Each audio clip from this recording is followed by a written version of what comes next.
नमस्कार. देवघरात तुपाचा दिवा लावण्याचे फायदे आणि महत्त्व. तुपाच्या दिव्याने निर्माण होणारी ऊर्जा अत्यंत सात्विक असते. त्यामुळे घरातील नकारात्मक ऊर्जा दूर होऊन पवित्रता वाढते. हे घरातील चांगल्या वायूचे रक्षण करते. तुपाचा दिवा लावल्यामुळे विशेषतः महालक्ष्मी आणि भगवान विष्णू यांना प्रसन्न करता येते. तूप हा सात्विक पदार्थ मानला जात असल्याने तो देवांना अर्पण केल्यास त्यांची कृपा मिळते. तुपाच्या दिव्याच्या प्रकाशामुळे वातावरण शुद्ध होते, ज्याचा आरोग्यावर सकारात्मक परिणाम होतो.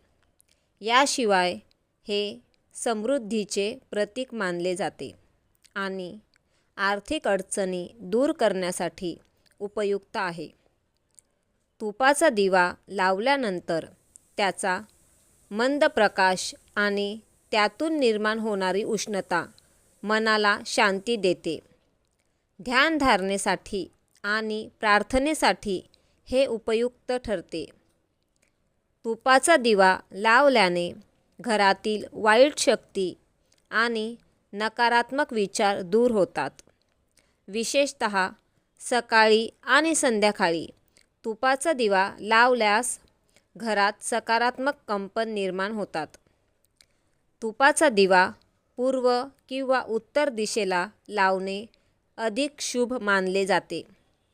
दिव्यात शुद्ध तुपाचा वापर करावा, जेणेकरून त्याचा पूर्ण परिणाम मिळेल.